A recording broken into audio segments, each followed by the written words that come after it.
Okay, gonna try. These are some primed empty cases. I'm gonna give this Millennium the old hammer test, like so. See if I can get those to go off. See if I can even get them in. Of course I can't.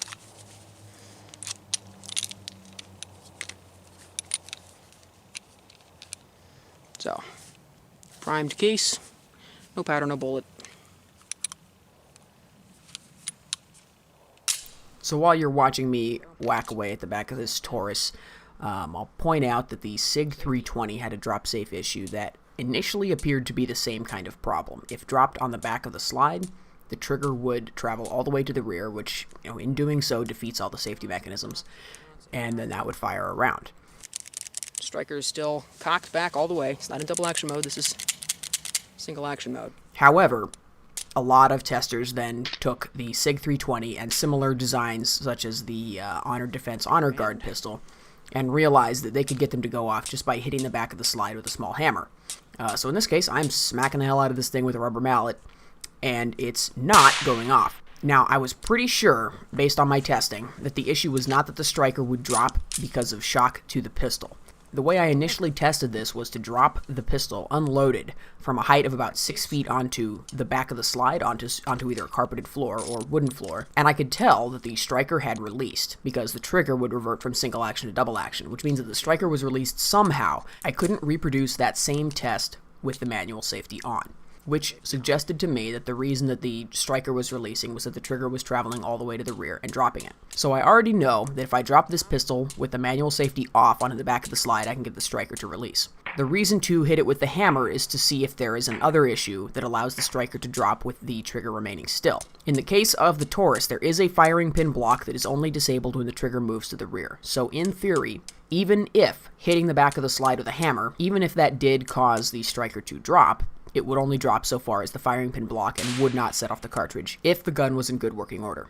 Alright, let's continue. There are two famous videos of Taurus's malfunctioning on YouTube. One of them is a Brazilian PT 24/7 police or military issue Taurus that fires when being shaken. That issue is very clearly a manufacturing problem. If your gun does that, you'll know right away. I mean, that thing would look like rubble inside if it was to do that. There's a couple of things that could cause that, but it's not related to the drop safety issue at all. The other issue is this one. This video and the Shakefire video are both put out by AIL.com, and they are one of the news organizations that ran stories about this Taurus drop safety problem. And they have this video, see what happens when you drop a loaded Taurus pistol. And a lot of people say this is conclusive proof that the gun is extremely dangerous. Other people say that this video is obviously fake. Let's take a look at it here. Alright, let's take a look. This is a pretty brief one. It's just 3 quick clips here.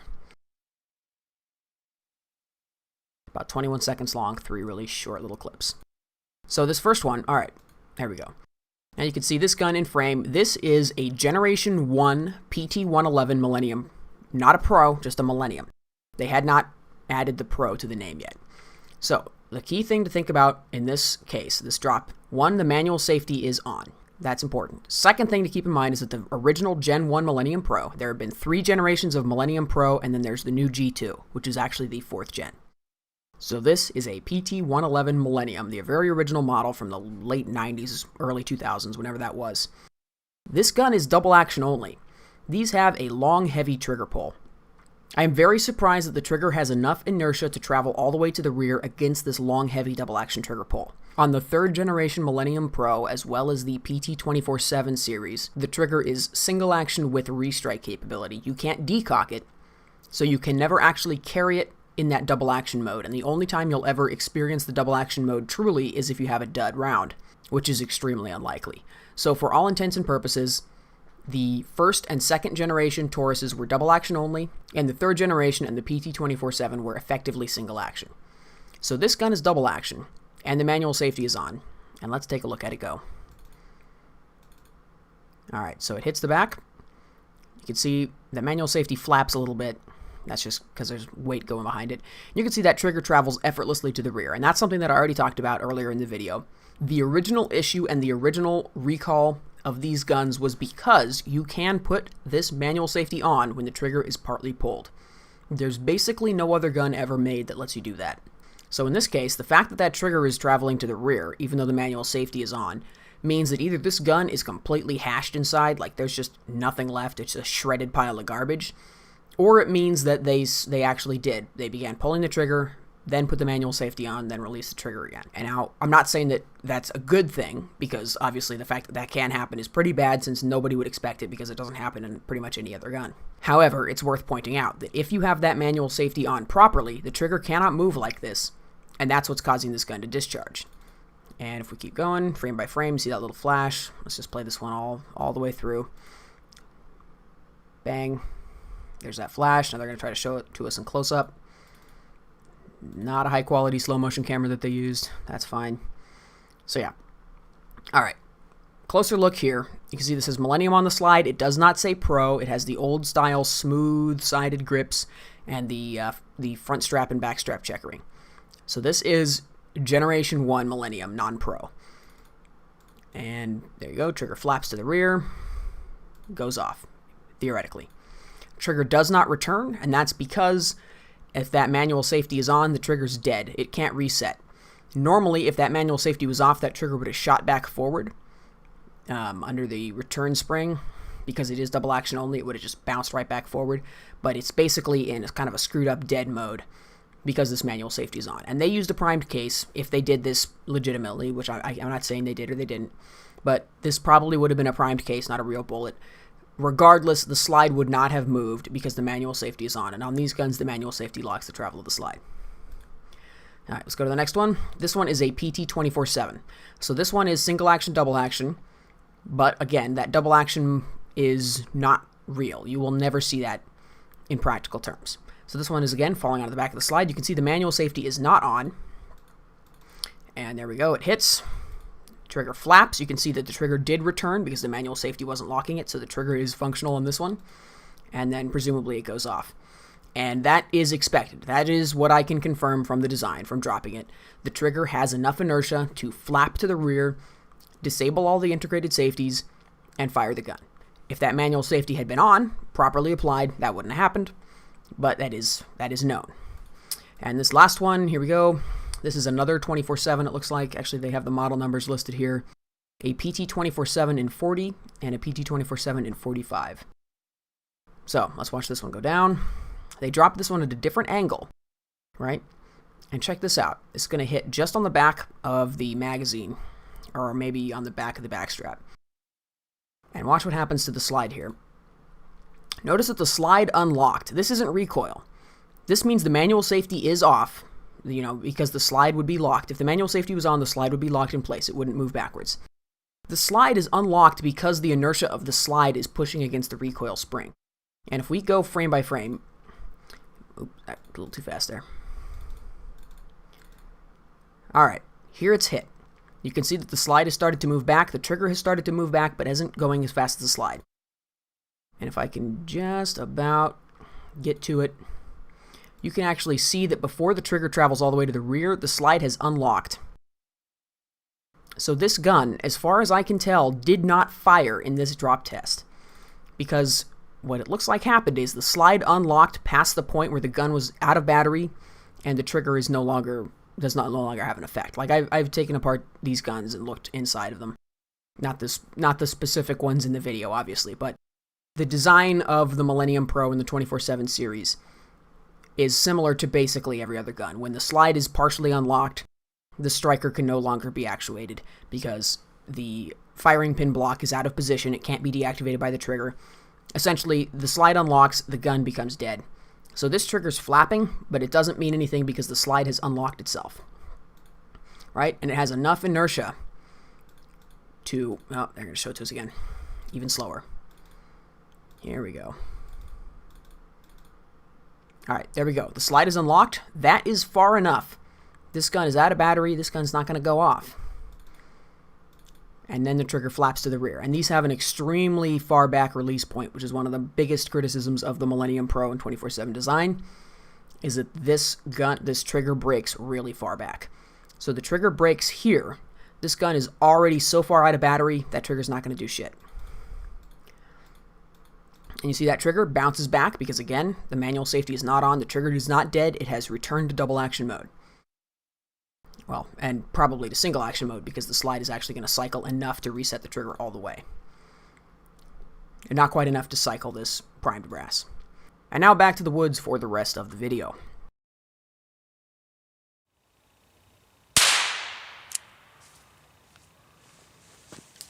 What does that mean? That means this is not drop safe. Because you can drop it and it'll still go off. But it does mean that the issue isn't the same as with a SIG 320. In this case, the issue is the trigger has enough weight, enough inertia to pull itself all the way back. So, single action mode, you got a lot of slack, you got a lot of take up. There we go. So now we're in double action mode. This is way longer, heavier. A lot more weight to that. You cannot carry this gun in double action mode. There's no decocker. So imagine a P99, a Walther P99, or a Conic TP9 DA. Imagine that style of trigger, but with no decocker. So you can carry it like this, with the trigger in single action mode, a light but long pull. You can have the safety on, which blocks the trigger from going to the rear. The issue with these guns, and this is the cause of the original recall, is that the trigger and the safety have a weird interaction where if you start to pull the trigger, you can then put on the safety, and you've got one pull, and then the trigger's dead. And the gun is locked because the safety is on, the slide cannot go to the rear. So if you, for some reason, let's see, now we're in double action mode. If for some reason you pull the trigger part way, put the safety on, that trigger is still live for one shot.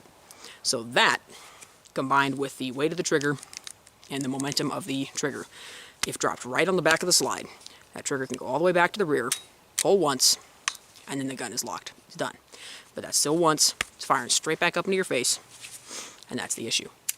If, however, you have that manual safety on, and you put it on correctly, the trigger cannot move. It cannot go far enough back to actually do anything. So first of all, cannot actuate the firing pin block. So if the striker were to fall, which as far as I can tell, I can't get it to do that, but if the striker were to fall, it would be blocked by the firing pin block. So the cartridge would not go off.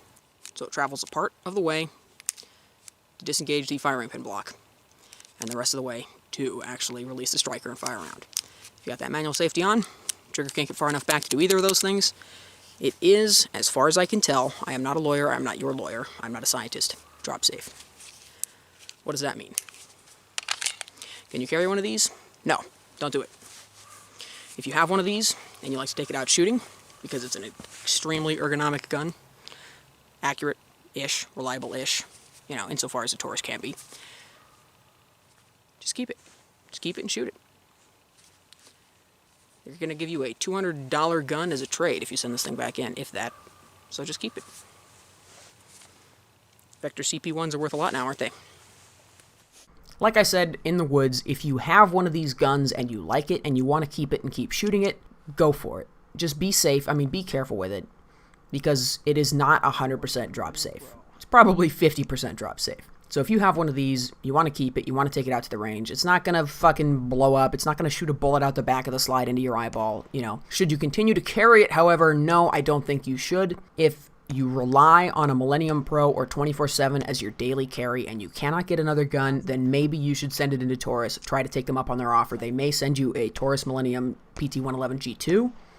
That one is, as far as anybody can tell, drop safe. I don't have one, I haven't screwed around with it yet. I don't think the G2 is as good of a gun as the Gen 2 and especially Gen 3 Millennium Pro, but if you really need a carry gun, you can't get a new one, you know, maybe that's going to be your best option.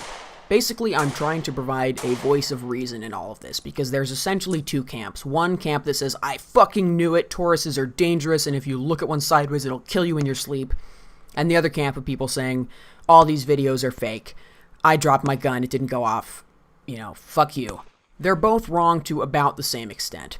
Use your best judgment, be smart about it.